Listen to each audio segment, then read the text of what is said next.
अभी तो पहना गई हो। बहू जी बड़ी अच्छी चूड़ियां हैं, सीधे बम्बई से पार्सल मंगाया है। सरकार का हुक्म है इसलिए नई चूड़ियां आते ही चली आती हूँ। तो जाओ सरकार को ही पहनाओ, मैं नहीं पहनती। बहू जी जरा देख तो लीजिए, कहती मुस्कुराती हुई ढीठ चूड़ी वाली अपना बक्स खोलने लगी। वो 25 वर्ष की एक गोरी छरहरी स्त्री थी। उसकी कलाई सचमुच चूड़ी पहनाने के लिए ही ढली थी। पान से लाल पतले पतले होठ 2-3 वक्रताओं में अपना रहस्य छिपाए हुए थे। उन्हें देखने का मन करता। देखने पर उन सलोने अधरों से कुछ बुलवाने को जी चाहता है। बोलने पर हंसाने की इच्छा होती है और उसी हंसी में शैशव का अल्लड़पन, यौवन की तरावट और प्रौढ़ की सी गंभीरता बिजली के समान लड़ जाती।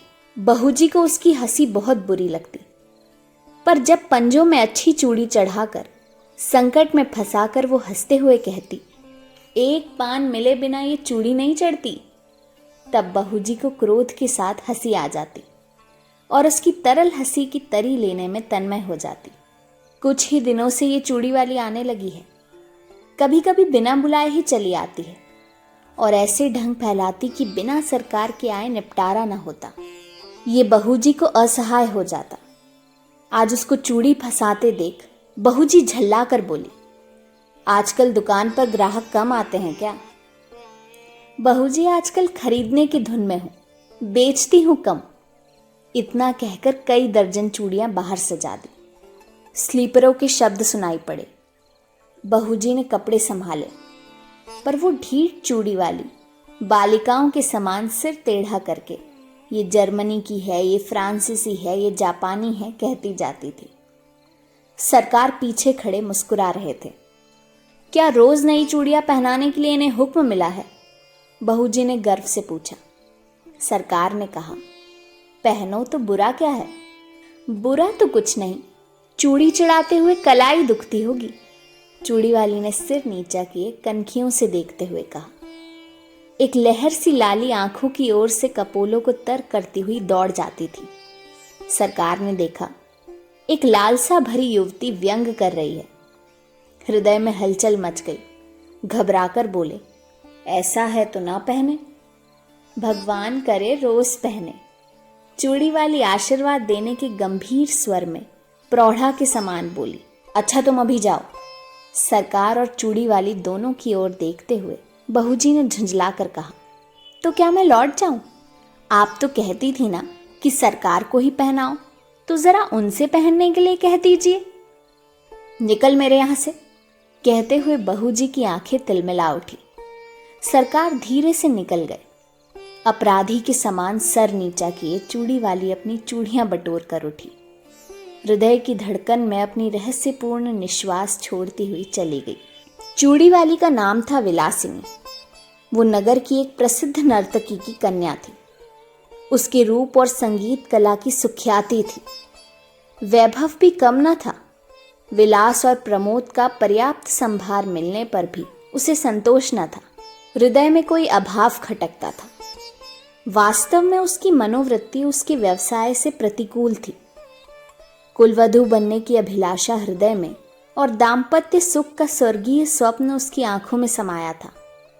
स्वच्छंद प्रणय का व्यापार अरुचिकर हो गया, परंतु समाज उससे हिंसक पशु के समान संशक था।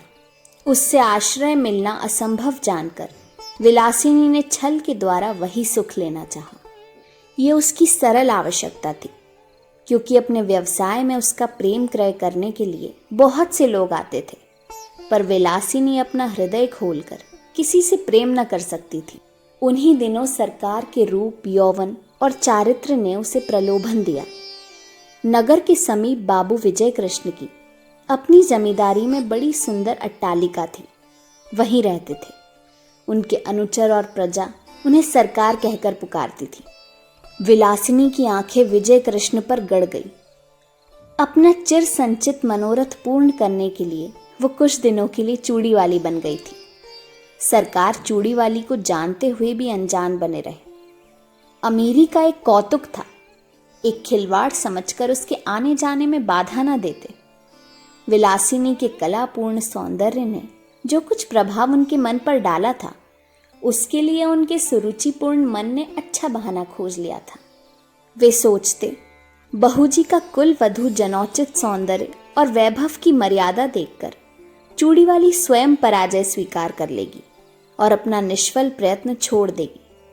तब तक ही एक अच्छा मनोविनोद चल रहा है। चूड़ी वाली अपने कौतूहलपूर्ण कौशल में सफल न हो सकी थी, परंतु बहू जी के आज के दुर्व्यवहार ने प्रतिक्रिया उत्पन्न कर दी और चोट खाकर उसने सरकार को घायल कर दिया। अब सरकार प्रकाश रूप से उसके यहाँ जाने लगे। विलास रजनी का प्रभात भी चूड़ी वाली के उपवन में कटता। कुल मर्यादा, लोक लाज और जमींदारी सब एक और चूड़ी वाली अकेले। दालान में कुर्सियों पर सरकार और चूड़ी वाली बैठकर रात्रि जागरण का खेद मिटा रहे थे। पास ही अनार का वृक्ष था, उसमें फूल खिले थे। एक बहुत ही छोटी काली चिड़िया उन फूलों में चोंच डालकर मकरंद पान करती और कुछ केसर खाती, फिर हृदय विमोहक कलनाद करती हुई उड़ जाती। सरकार बड़ी देर से कौतुक देख रहे थे। बोले, इसे पकड़कर पालतू बनाया जाए तो कैसा? ये फूल सूंघी है, पिंजरे में जी नहीं सकती। उसे फूलों का प्रदेश ही जिला सकता है, स्वर्ण पिंजर नहीं। उसे खाने के लिए फूलों की केसर का चारा और पीने के लिए मकरंद मदिरा कौन जुटाएगा? पर इसकी सुंदर बोली संगीत कला की चरम सीमा है। वीणा में भी कोई कोई मीड़ ऐसी निकलती होगी। इसे अवश्य पकड़ना चाहिए। जिसमें बाधा नहीं, बंधन नहीं, जिसका सौंदर्य स्वच्छंद है, उस असाधारण प्राकृतिक कला का मूल्य क्या बंधन है? कुरुचि के द्वारा वो कलंकित भले ही हो जाए, परंतु पुरस्कृत नहीं हो सकती। उसे आप पिंजरे में बंद करके पुरस्कार देंगे या दंड? कहते हुए उसने विजय की एक व्यंग भरी मुस्कान छोड़ी। सरकार की उस वन विहंगम को पकड़ने की लालसा बलवती हो उठी। उन्होंने कहा, जाने भी दो, वो अच्छी कला नहीं जानती। प्रसंग बदल गया। नृत्य का साधारण विनोद पूर्ण क्रम चला। चूड़ी वाली अपने अभ्यास के अनुसार समझती कि यदि बहू जी की अपार प्रणय संपत्ति में से कुछ अंश मैं भी लेती हूँ तो हानि क्या है? परंतु बहू जी को अपने प्रणय के एकाधिपत्य पर पूर्ण विश्वास था। वो निष्क्रिय प्रतिरोध करने लगी। राज्य क्षमा के भयानक आक्रमण से वो घुलने लगी और सरकार वन विहंगिनी विलासिनी को स्वायत्त करने में दत्तचित्त हुए। रोगी की शुश्रूषा और सेवा में कोई कमी न थी, परंतु एक बड़े मुकदमे में सरकार का उधर सरस्वांत हुआ, इधर बहू जी चल बसी। चूड़ी वाली ने समझा कि उसकी पूर्ण विजय हुई है, पर बात कुछ दूसरी थी। विजय कृष्ण का वो एक विनोद था। जब सब कुछ चला गया तब विनोद लेकर क्या होगा? एक दिन चूड़ी वाली से छुट्टी मांगी। उसने कहा, कमी किस बात की है? मैं तुम्हारी ही हूं और सब विभव भी तुम्हारा है। विजय कृष्ण ने कहा, मैं वैश्या की दी हुई जीविका से पेट पालने में असमर्थ हूं। चूड़ी वाली बिलखने लगी, विनय किया, रोई, गिड़गिड़ाई, पर विजय कृष्ण चले ही गए। वो सोचने लगी कि अपना व्यवसाय और विजय की गृहस्थी बिगाड़कर जो सुख खरीदा था उसका कोई मूल्य नहीं। मैं कुलवधू होने के उपयुक्त नहीं। क्या समाज के पास इसका कोई प्रतिकार नहीं? इतनी तपस्या और इतना स्वार्थ त्याग व्यर्थ है। परंतु विलासिनी ये न जानती थी कि स्त्री और पुरुष संबंधी समस्त अंतिम निर्णय करने में समाज कितना ही उदार क्यों न हो, दोनों पक्षों को सर्वथा संतुष्ट नहीं कर सका और न कर सकने की आशा है। ये रहस्य सृष्टि को उलझा रखने की कुंजी है। विलासिनी ने बहुत सोच समझकर अपनी जीवनचर्या बदल डाली।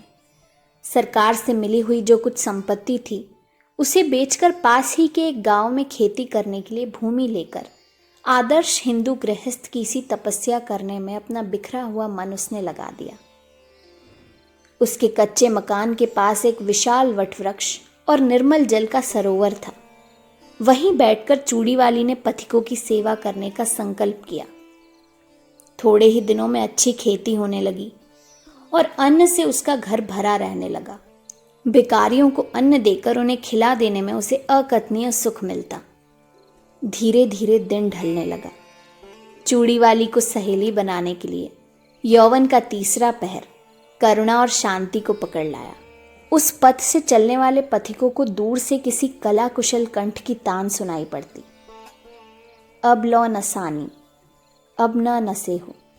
वटवृक्ष के नीचे एक अनाथ बालक नंदू को चना और गुड़ की दुकान चूड़ी वाली ने करा दी है।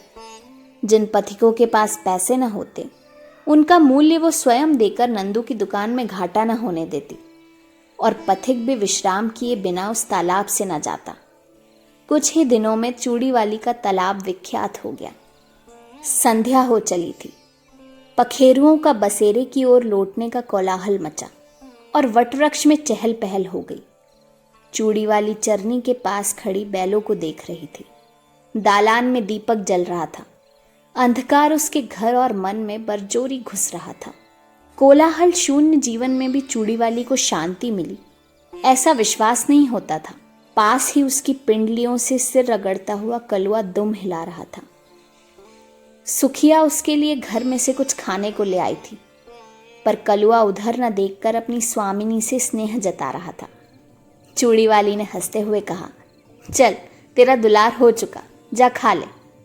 चूड़ी वाली ने मन में सोचा, कंगाल मनुष्य स्नेह के लिए क्यों भीख मांगता है?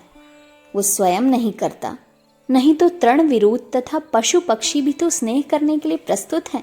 इतने में नंदू ने आकर कहा, माँ, एक बटोही बहुत थका हुआ अभी आया है। भूख के मारे वो जैसे शिथिल हो गया है। तूने क्यों नहीं दे दिया? लेता भी नहीं, कहता है तू बड़ा गरीब लड़का है, तुझसे न लूंगा। चूड़ी वाली वट वृक्ष की ओर चल पड़ी। अंधेरा हो गया था। पथिक जड़ का सहारा लेकर लेटा था। चूड़ी वाली ने हाथ जोड़कर कहा, महाराज, आप कुछ भोजन कीजिए। तुम कौन हो? पहले की एक वैश्या। छी, मुझे पड़े रहने दो। मैं नहीं चाहता कि तुम मुझसे बोलो भी, क्योंकि तुम्हारा व्यवसाय कितने ही सुखी घरों को उजाड़कर शमशान बना देता है। महाराज, हम लोग तो कला के व्यवसायी हैं। ये अपराध कला का मूल्य लगाने वालों की कुरुचि और कुत्सित इच्छा का है। संसार में बहुत से निर्लज्ज स्वार्थपूर्ण व्यवसाय चलते हैं, फिर इसी पर इतना क्रोध क्यों? क्योंकि वो उन सबों में अधम और निकृष्ट है। परंतु वैश्या का व्यवसाय करके भी मैंने एक ही व्यक्ति से प्रेम किया था। मैं और धर्म नहीं जानती, पर अपने सरकार से जो कुछ मुझे मिला उसे मैं लोक सेवा में लगाती हूँ। मेरे तालाब पर कोई भूखा नहीं रहने पाता। मेरी जीविका चाहे जो रही हो, मेरे अतिथि धर्म में बाधा न दीजिए। पथिक एक बार ही उठकर बैठ गया और आंख गड़ाकर अंधेरे में देखने लगा। सहसा बोल उठा, चूड़ी वाली? कौन? सरकार? हाँ, तुमने शोक हर लिया। मेरे अपराधजनक तमाम त्याग में पुण्य का भी भाग था, ये मैं नहीं जानता। सरकार, मैंने गृहस्थ कुलवधू होने के लिए कठोर तपस्या की है। इन 4 वर्षों में मुझे विश्वास हो गया है कि कुलवधू होने में जो महत्व है वो सेवा का है, न कि विलास का। सेवा ही नहीं चूड़ी वाली, उसमें विलास का अनंत यौवन है, क्योंकि केवल स्त्री पुरुष के शारीरिक बंधन में वो परिवसित नहीं है। बाहरी साधनों के विकृत हो जाने तक ही उसकी सीमा नहीं। गार्हस्थ जीवन उसके लिए प्रचुर उपकरण प्रस्तुत करता है, इसलिए वो प्रेय भी है और श्रेय भी है। मुझे विश्वास है कि तुम अब सफल हो जाओगी। मेरी सफलता आपकी कृपा पर है। विश्वास है कि अब इतने निर्दय न होंगे। कहते कहते चूड़ी वाली ने सरकार के पैर पकड़ लिए।